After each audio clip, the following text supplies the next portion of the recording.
Hi, and welcome to the first edition of Relax the Stress podcast by Justin Swaby of Healution. In this podcast, I'm going to discuss various ways that you can begin to relax and reduce your stress levels. It may be difficult to identify what's causing your stress, though in this podcast, what we're going to do, we're going to cover ways that you can actually learn to relax. And in learning to relax, it's like an antidote to stress. So the more ways you have to learn to relax and the bigger your toolbox to learn to relax and stuff like that will help to reduce your stress levels. Also, what you think about on a day-to-day basis can also cause you stress. So if you're noticing a recurring thought that's causing you stress, then maybe that's an area that you would like to address and find a way of how to reduce your stress levels in that area. So sometimes when we're going through a situation, we can't always remove ourselves from the situation. And what we have to do is take a little break from it. So if you're unable to remove yourself from the situation, walking away and taking even like a 10-minute break to do some breathing exercises, one of which is if you breathe in through your nose to the count of 4 and breathe out through your mouth to the count of 3, then that can help you to reduce your stress levels. Doing this for about 10 minutes can help to reduce your stress levels and your cortisol levels. Cortisol, in case you don't know, is a stress hormone that's released when we are stressed out or under a lot of pressure. Sometimes stress in small amounts can be actually beneficial to us. It can give us more energy, more focus. It can even motivate you and give you some drive.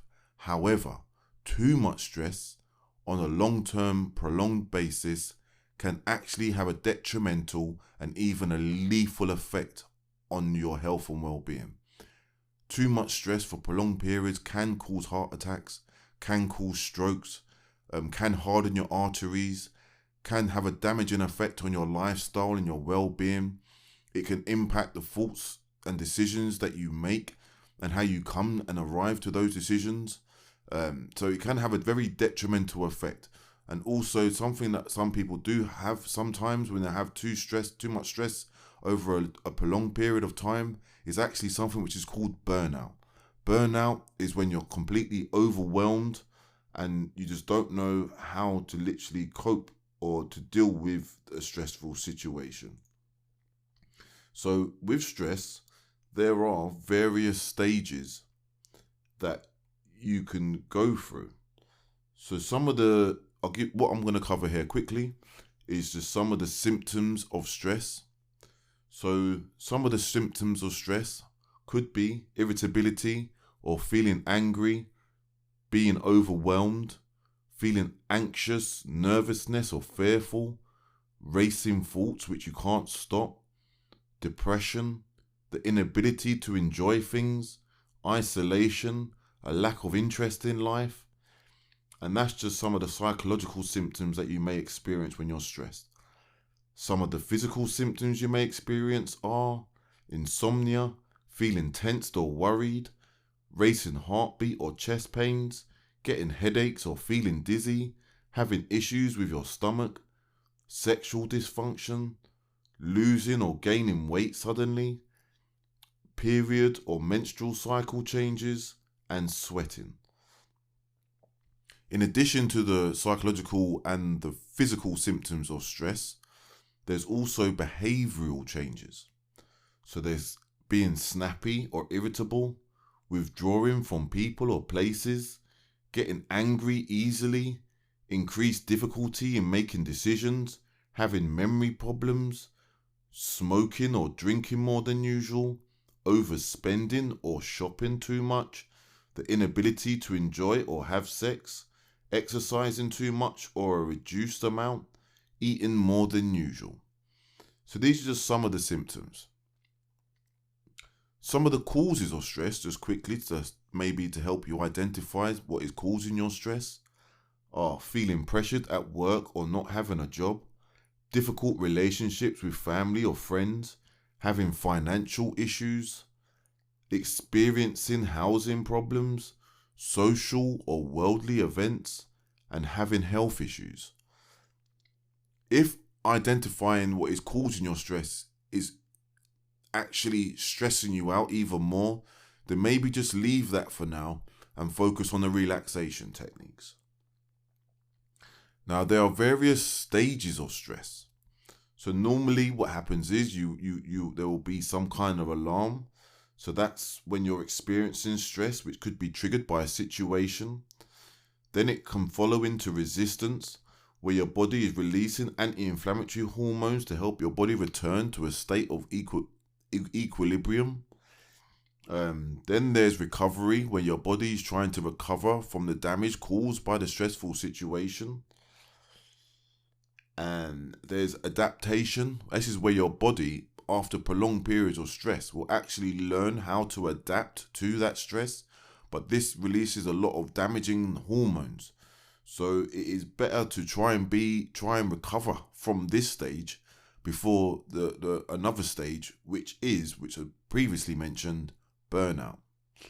Now, burnout is if you're unable to remove yourself from the cause of your stress, or already have adapted to it, then the risk that you will experience burnout is greatly increased. Signs of a burnout are feeling emotionally drained, extreme exhaustion, negativity, skepticism, catastrophic thinking, and detachment. And at this stage, it's important to have an intervention. So if you find yourself at the stage of burnout, make an intervention and incorporate some relaxation techniques into your daily routine, as well as try and remove yourself often from this stressful situation. And if you can't make changes to the situation, i.e., from a death, or if you're pregnant and you're expecting a baby, or if you've moved house, these kind of stressful situations that you can't remove yourself from, it's important to learn to manage your stress levels. So what I'm going to cover now is some relaxation techniques that you can actually incorporate into your routine to help you reduce your stress levels. So, here are 9 ways that you can learn to relax. So, we've covered previously some breathing techniques. So, learning to breathe. So, what you can do is breathe in to a count of 4, holding it momentarily, and then breathe out through your mouth to a count of 3. Doing this for 10 minutes when you get some quiet time or when you can take a break from the stressful situation can be greatly beneficial to reducing your stress levels. Removing yourself from the stressful situation is probably one of the key things you could do, even just temporarily, to help reduce your stress and your cortisol levels. There are other stress hormones. Cortisol is one of the main ones. Also, your adrenaline can be pumping because you're stressed out.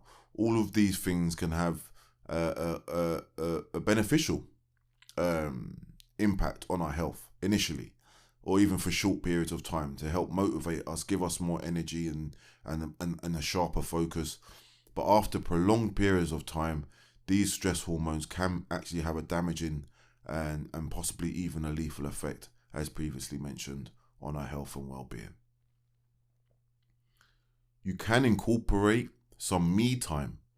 So having some me time, so for example, what you could do, you could take yourself, run yourself a hot bath, if you have a bath that is, run a hot bath, not too hot, but I'd say more warm. Put in some bath salts and maybe even some aromatherapy, some oils like lavender, lang ylang. These are some good oils that can help you relax whilst you're in a bath. So you could relax in a bath for, say, 20 minutes, and that can help you to relax and reduce your cortisol and reduce your stress levels and pamper yourself a little bit and and reward yourself for overcoming a stressful situation, or for actually coming as far as you have in your life. Also, having some me time. It could be listening to some music on some headphones for a while. Some upbeat, uplifting music can be beneficial to helping to release some endorphins and stuff like that into your body to help you to feel good. Exercise on a regular basis can also help release endorphins. So that can help you to feel good. Spicy food is also another way to help to release endorphins to give you that feel good factor. Having spicy food is quite similar to being under physical tension, for example, exercise and spicy food can release similar amounts of endorphins into your body. I wouldn't go overboard with the spice. Too much obviously is not good for the lining of your stomach, but a spicy food every now and again can be beneficial, and as much as exercise. So you could also watch a feel good movie. So a movie that could make you feel good. So maybe a comedy or something like that, to help you to give you that feel good factor and give you a break from the stressful situation. Reading a book is also beneficial. So you could read a book, any book really, something that's probably not too stressful would probably be better. The last thing you want to be doing is reading something that's actually stressing you out. So try and read something that's quite relaxing. So this is just another way of you relaxing and unwinding. So maybe in the evening after work or after your busy day, you could do a bit of reading. Also, there are guided meditations out there. There's one on the website at healution.com. So HEALUTION.com. There's various articles there on how to reduce stress, and there's also links to guided meditations. If you search Healution on YouTube, you should also be able to find some other videos and guided meditations that can help you to relax and reduce your stress levels and find ways to better manage your stress levels. Now, it's quite important that I stress how much it's important to manage and to not allow stress to overspill or control your life, because the last thing you want is to end up at burnout, where you're completely or utterly unable to cope or deal with your day-to-day situations, which will just have a detrimental and self-fulfilling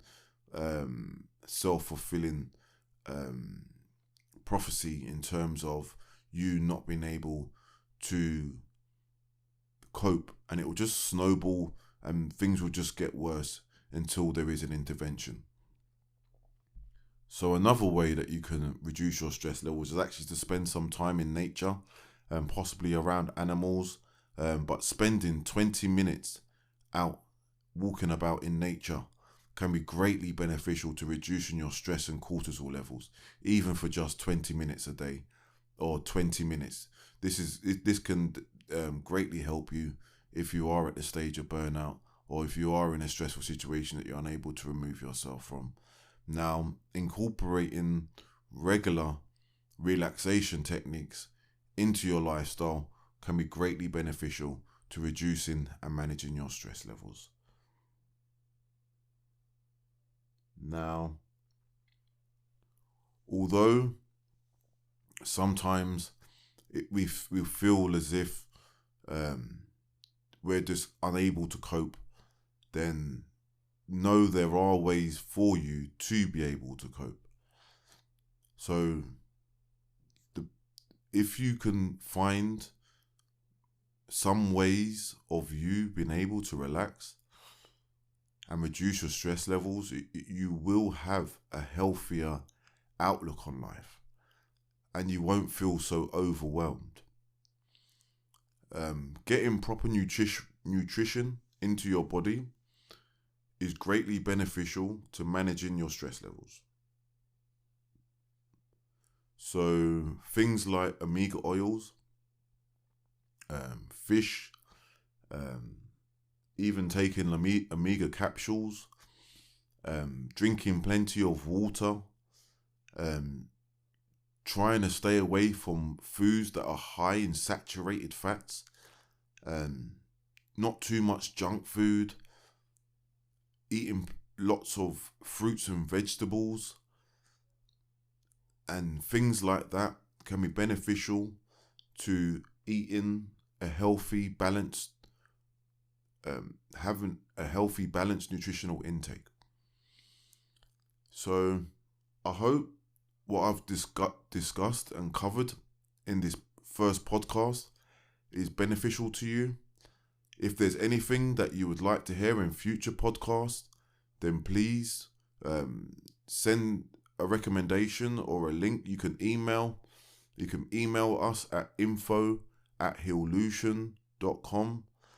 You can check out the website healution.com, where, like I've said before, there's various articles. You can subscribe to the YouTube channel, where you will find regular videos and guided meditations, etc. Things that can help you to manage your stress levels, as well as coping with depression and anxiety. So I hope this podcast can bring you some peace to your life and help you to learn ways to relax and reduce your stress levels. I wish you all the best, and I hope 2024 has nothing but blessings in store for you. Take care. Healution.